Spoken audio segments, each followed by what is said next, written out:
Hi everybody. In continuing to explore baking with sourdough starter, I've decided to pull a recipe out from my saved recipes that I've been looking at for quite a long time. And it is for a sourdough brioche based cinnamon roll.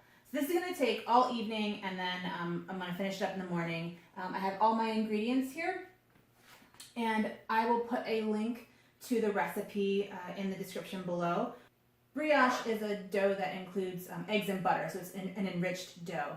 And I've baked brioche before, and I've baked sourdough before, but I've never kind of put them both together, so this will be an interesting experiment. And the thing that's funny about brioche that I hope that you'll see when we get to that point is that you basically make this dough, and then once you have this lovely soft supple dough, you then add butter into it. And when you add the butter, you wonder if you made a horrible mistake because it just clumps and is greasy and messes the whole thing up. And then you just keep going and going and going, and it finally turns into a really nice soft dough.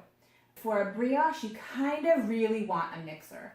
For regular dough, it's not as important, but trying to incorporate soft butter into a dough by hand is really difficult. And so I don't even know that it's worth it if you don't have a mixer. So that's what we're gonna do. And I'm also, since it's, a cinnamon bun, I'll also talk a little bit about the history of cinnamon, and I'm a medieval historian. So mostly the medieval views on cinnamon and kind of where it comes from. So if you're interested in watching me make sourdough brioche and hoping it works, and learning about the history of cinnamon, keep on watching and we will make that happen. So brioche is a two-stage mixing process. First you put in basically the wet ingredients, and then you put in most of the dry ingredients. So first I'm going to whisk together the starter that's already in the mixing bowl, the sugar, the milk, and the eggs. And the eggs are from a local farm, and so sometimes I get a nice little green egg, so I'm kind of excited that I have a green egg left. And I'm gonna mix all these together, then add the dry ingredients.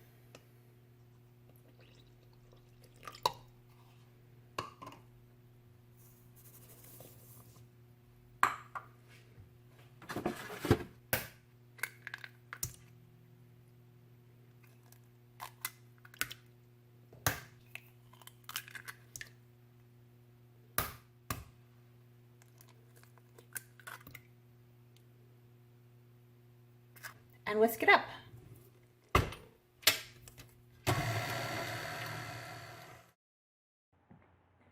As things are mixing throughout this video, I want to talk a little bit about the history of cinnamon.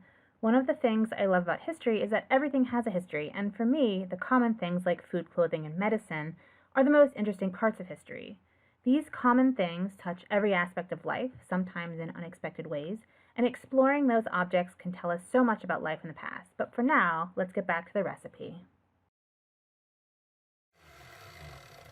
And you can see that it's all nice and incorporated. And so now what you want to do is switch over to your dough hook and then add in the flour. For the beginning of phase 2, I already have the flour and the salt in the bowl, and I'm going to add the liquid that we just made to this bowl over about 3 minutes. So I'm going to put it on low, slowly pour in the liquid, let it mix completely, and then I'm going to let it rest for 10 minutes and then come back and knead it more. So we're still in the initial mixing phase of the brioche.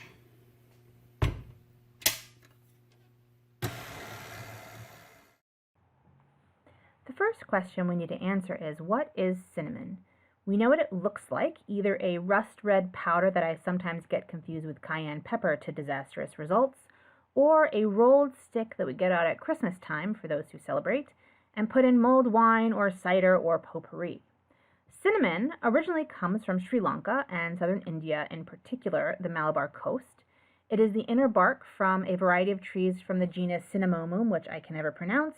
The bark is shaved off the tree, and as it dries, it curls into the cinnamon sticks that you can buy in the store. It was one of the main spices purchased throughout ancient Rome and medieval Europe, and was used for culinary and medicinal purposes, much like it is today. One difference is that in the US, where I am, cinnamon is almost solely used in sweet dishes, whereas in the past it was used in all kinds of sweet and savory recipes. I'll talk more about all of this later. Okay, it's supposed to be wet and lumpy. I'm gonna let this sit for 10 minutes. Okay, so it's rested for 10 minutes, and now I'm going to turn it up to a medium mix and let it beat until it pulls away from the side of the bowl, and then we're gonna add the butter in increments. And so it's going to beat for 5 to 6 minutes. As I mentioned, I'm a European historian, so I'll be focusing on the ancient Roman and medieval European histories of cinnamon.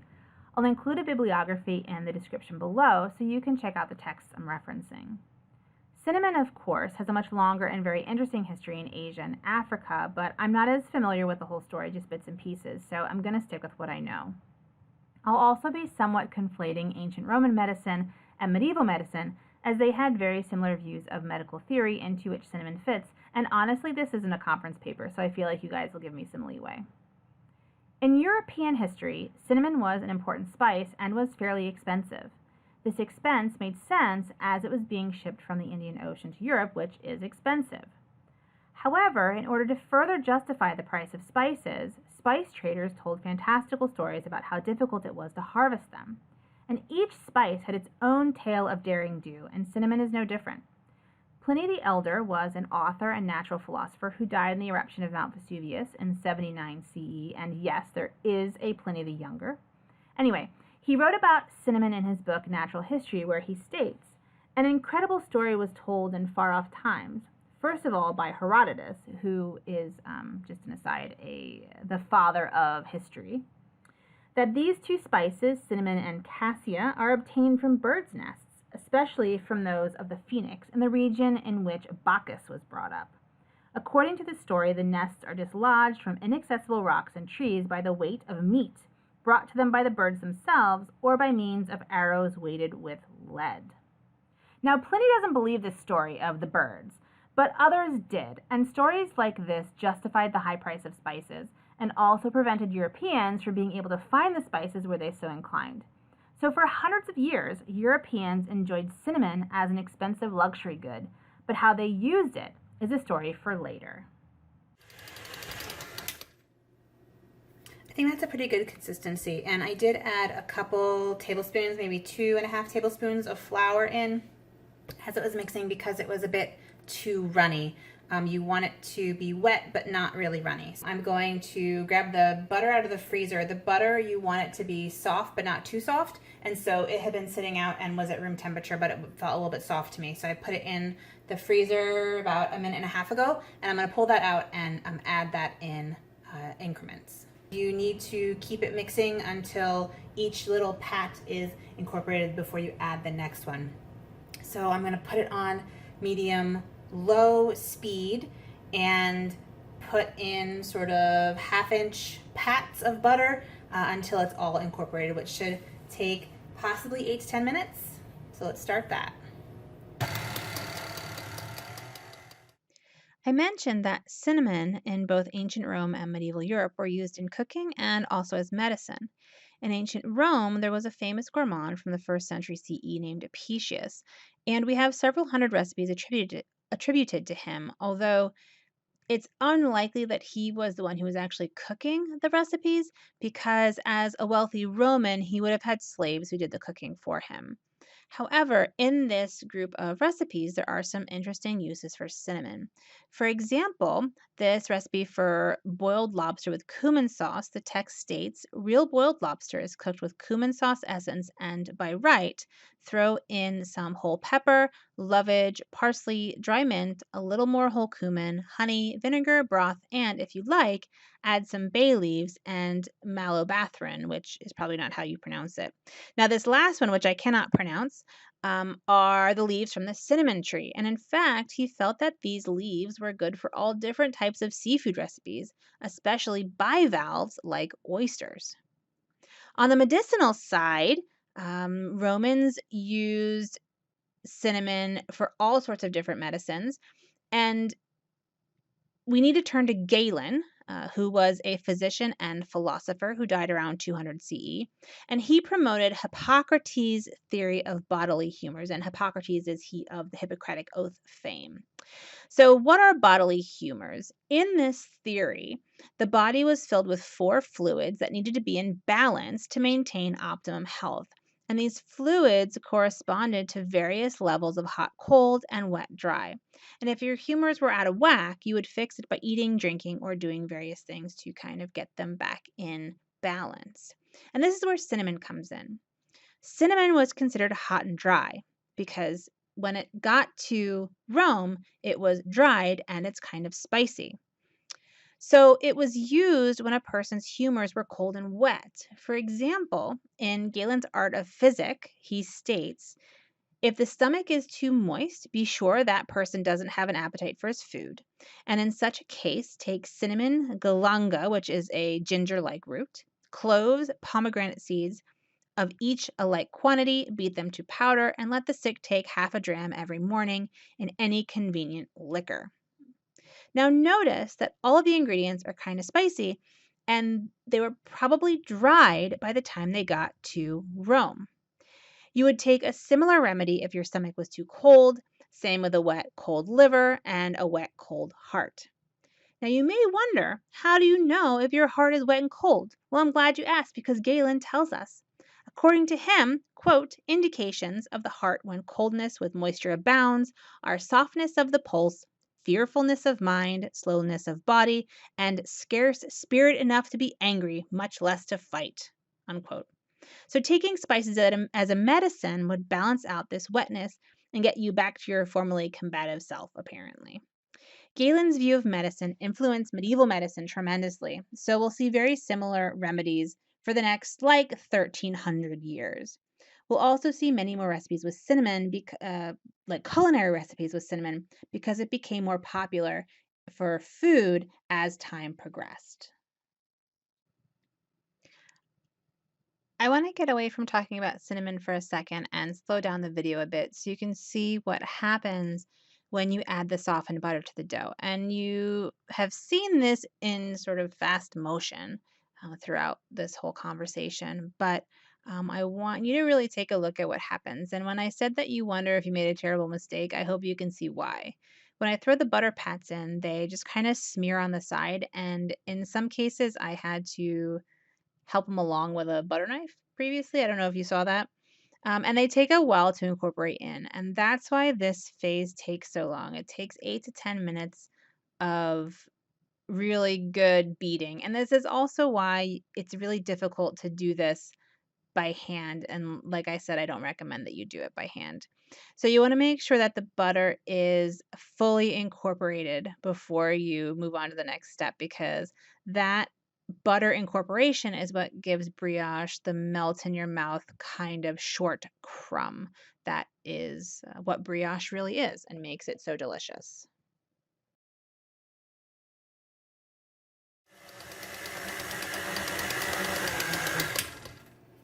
And I think we're done.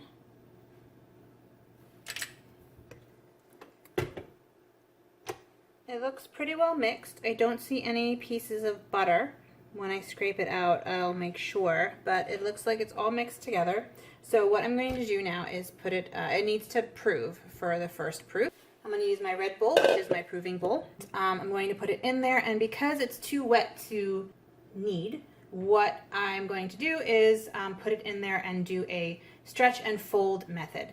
So it needs to prove for 2 hours, and it has 3 or 4 stretches. And I will show you how to do that, and you do that every half hour. I'm going to put this in the bowl, cover it up with my cheap plastic shower caps, and let it rest for 2 hours, pulling it and folding it every 30 minutes. Here's the dough in the bowl, and you can see that it is holding together. It's very wet, but it's not liquidy. It's not, and it's very stretchy. So you'll see that when I start to stretch it in about 30 minutes. I'm going to leave this out on the counter for 2 hours. And for the second proof, which will be tomorrow morning when they are rolled into cinnamon buns, I will do it in the oven with the light on, the oven light on, because that proof needs to be a little bit warmer. because this dough is so wet, you can't just knead it, and so you have to firm it up, and you do that by this stretching and folding method. And essentially what you do is you go in, you take a corner, you pull it, you fold it over, you spin the bowl, do it again, spin the bowl, do it again, spin the bowl, and do it again. And then you kind of flip it over and it stays fairly firm. So I'm going to flip it over and I will post a picture of that. This is a picture of the dough after the 2-hour proof, and you can see that it is holding together really well. And then I refrigerated it overnight, and this is what it looks like the next morning after being in the refrigerator. And it's really smooth and really nice. The rest of this video is going to be voiceover narration because I did this the next day and Rich was working in the room next door and I didn't want to bother him. So this is when we're finally getting to look at the cinnamon. And the cinnamon inside the cinnamon roll is brown sugar, a little bit of flour, some unsalted butter, cinnamon obviously, and salt. And you whisk everything together and you create this kind of nice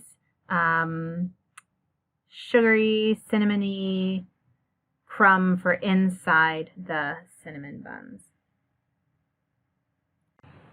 Okay, back to history.